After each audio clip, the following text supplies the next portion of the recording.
Good morning, everyone. Today we're checking out a brand new video from the film that is about Angel Engine betrayed us. Now, what is an Angel Engine? Sounds like something out of a anime, like Evangelion or something. Let's hop in, see what these guys figured out.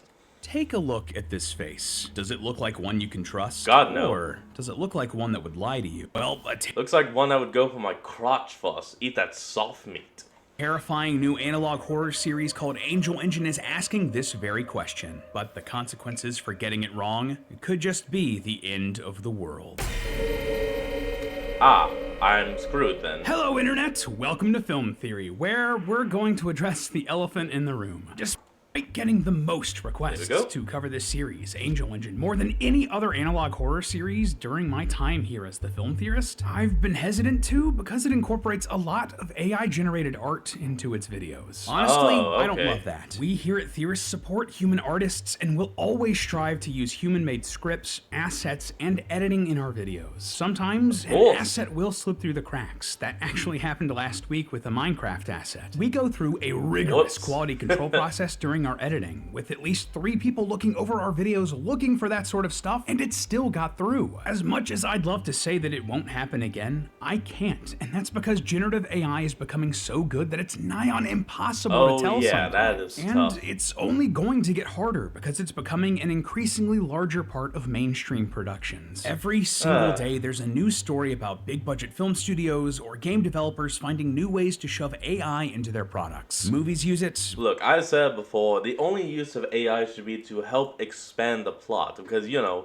some humans just are not acceptable, are not accessible at all hours of the day, while AI, as long as you have a phone or a computer, well, you can go to ChatGPT and just start talking with it, making plans, figuring out a story, then having that written down and spreading it with other people to see what they think and, you know, get their input on the plot.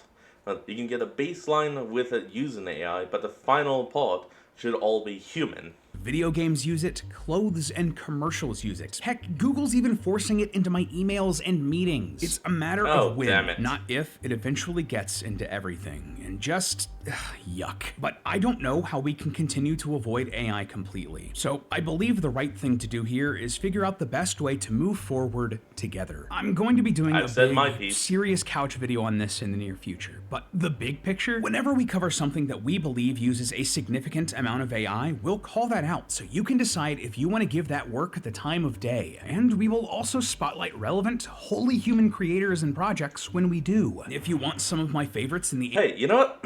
I got a real quick question for all of you guys. And I don't just mean film theory, I mean game, food, style, all of y'all. Where did you get those assets of the, the people? Well, you know, the basic shapes and everything that become the people. Because I pointed this out like a year ago, how one of the assets looked like Markiplier. I pointed it out, and then someone commented, "Holy shit, I can't unsee it now." Oh, so I'm just curious, do you guys make those? Do you have someone pose for them to be the model? Or do you just find them?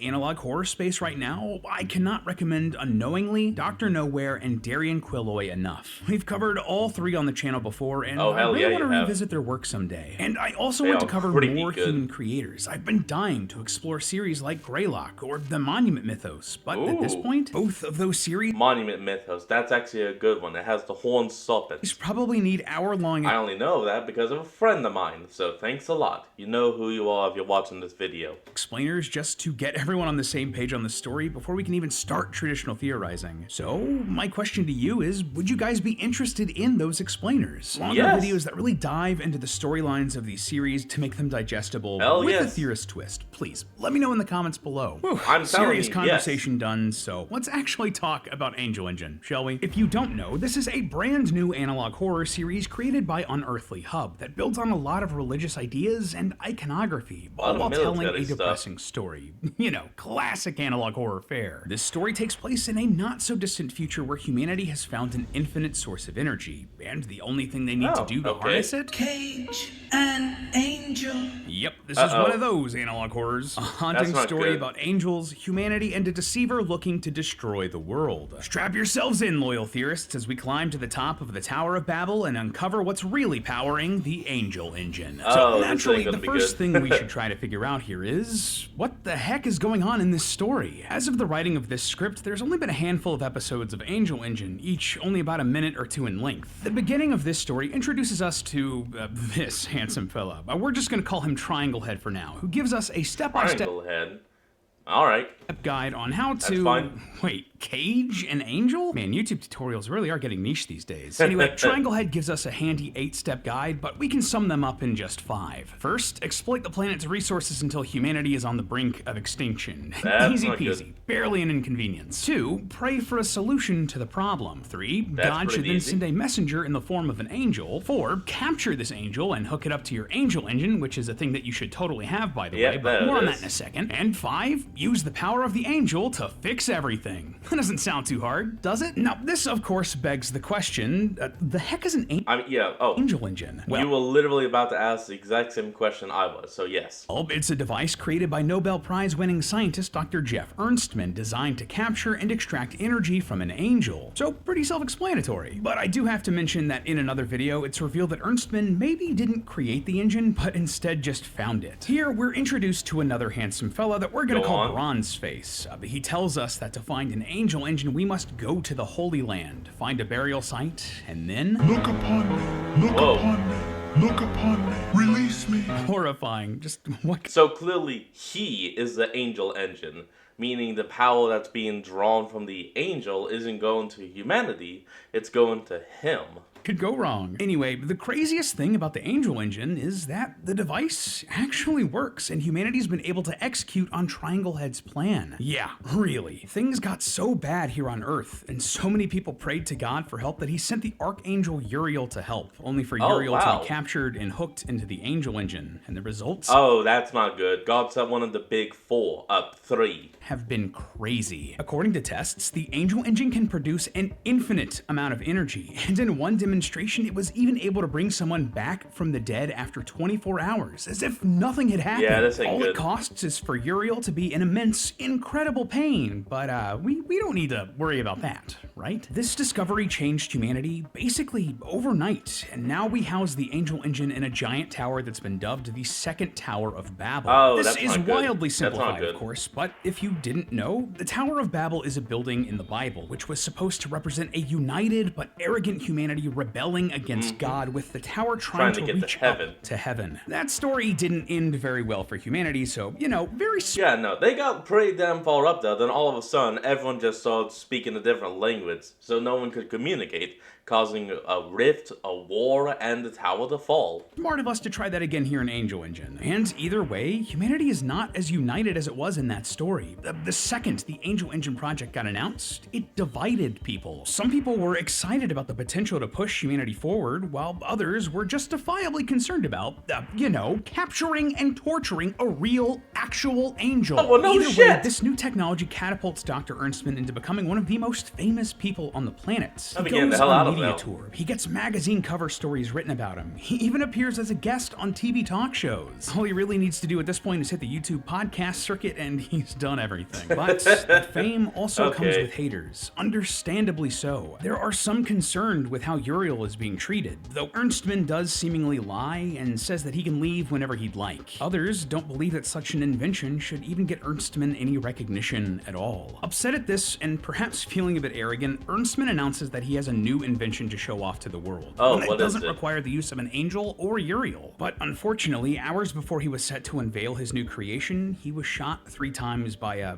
creepy-looking person wielding a homemade weapon. Ernstman was... Who is also saying God is coming. Then brought to a hospital for an emergency surgery. Oh, he was Italian. Died from his injuries. And yeah, that's more or less the basics of this story. But clearly it's creepy, right? But what's the next level deeper here? What can we find by digging? Well, a lot of the real deep creep factor here comes down to some small details, many of which are religious references, like obviously, right? Clearly, the angels are religious, and the second Tower of Babel is a reference to that biblical story. 10,000. But there are way more than that. For instance, there are multiple mentions that this series takes place in the quote-unquote Holy Land. Even deeper than that, though, if we look at the two... So that just means like around Israel or something, right? Two mysterious figures in this series, Triangle Head and Bronze Face, they also have religious origins. Here, let me explain. So, these dudes are weird, right? They're probably the most visually iconic part of the series, but they don't have any direct bearing on the whole Dr. Ernstman plot and his creations. They just sort of pop up randomly to give strats for speedrunning the apocalypse. But if we read between the lines and apply some knowledge from biblical lore, we can figure out exactly who and what these guys are meant to be. Let's start with Bronze Face clearly has to be something akin to the devil. Bronze Face, since he's slightly easier to work out. If we look at his design closely, you'll see a bunch of tubes and wires sticking out of him. It's almost like he's hooked up to some sort of machine, right? Perhaps some sort of engine? Throughout the series, we see multiple examples of Uriel, the angel that was captured, being hooked up to the angel engine with similar wires and tubes. So, Bronze Face, he is Uriel. But hey, I get if that's just a little too coincidental for you. Oh, it's some time loop shit. Oh! There is more. Several videos show the exact same scene that Bronze Face is in, just with Uriel's head, including one that swaps back and forth between the two. Like, this one couldn't be more of a slam dunk. It's a time loop. So, who is Uriel, other than a janky Oblivion character? You are the one from my dreams. You guys know me, I always gotta slip in a fantasy reference. Anyway, no, that's Uriel isn't a name made up for this series. No, in some Judeo-Christian traditions, Uriel is one of the archangels, basically one of the most powerful angels. And that right there tells us a heck of a lot about the world of... Wait, I'm sorry, what? Most powerful angels. Most powerful, okay. And that right there tells us a heck of a lot about the world of Angel Engine. If people prayed to God for help and he sent down one of his big guns, that tells me that this civilization was not in a good way. It may have even been on the brink of total collapse. And that makes it even more tragic that humanity took advantage of this situation and trapped Uriel in this machine. This is taking a massive toll on Uriel's body, enough so that it's starting to deteriorate. His body is withering away, and that's why he has the Bronze Face to begin with. And at this point, all he wants is, well, to be just free. Look at the very first thing he told us. Look upon me, look upon me, look upon me. Release me. There it is. He wants to be freed, and who can blame him? So that's the identity of Bronze Face worked out. But what about... So yeah, I was wrong, not Lucifer, Uriel, but it does appear like this is some kind of time loop stuff. Like this has happened before, and presumably will happen again. And maybe God somehow resets all of this and tries again, but Uriel, that's bound to the engine, can't be removed or reset. So God just makes another to fill the spot, causing this endless loop to go on. But then that leaves a Triangle Head. And where does he fit into all this? He knows the machine. He knows its location. He knows how to get Uriel to come down at every time.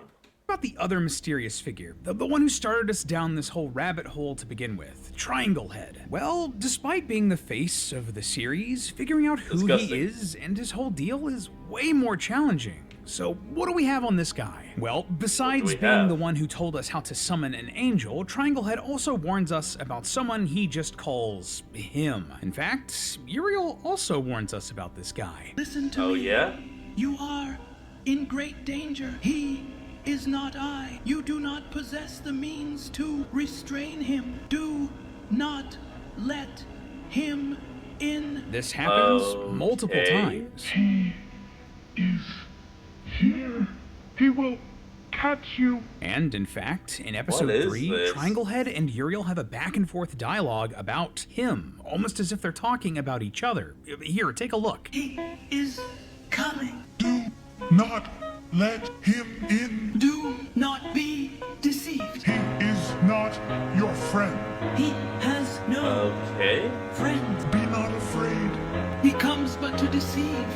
To lead you astray. He will be here soon. Which, hey, makes sense. If Uriel is an angel, then maybe Triangle Head can be a devil of sorts. You can have a real sort of angel and devil on your shoulder situation here. Maybe. But at the same time, But then why would Uriel be, of course, oh wait, never mind. just not so sure that Triangle Head My brain is a flipped bad it for a guy. second. Why? Well, both Uriel and Triangle Head constantly warn us about a mysterious deceiver throughout the series. Do not let him in. Do not let him in. Your first Let thought who? might be that they're just trying to warn us about each other. Damn pronoun game. But that also doesn't make a ton of sense when you think about this in context. If Triangle Head is talking about Uriel, and Uriel is currently strapped into the Angel Engine, why would he be worried about letting him in? Is he talking about, like, into our minds? Into our I don't know. souls? No, it makes more sense to say that we shouldn't be letting Uriel out. I don't believe that they're talking about each other. Uriel and Triangle Head are both trying to warn us about a different third person, a deceiver. But wait, if Triangle Head and Uriel Lucifer. are on the same side, then what does that make Triangle Head? Well, if Michael? Uriel is one of God's archangels, Gabriel?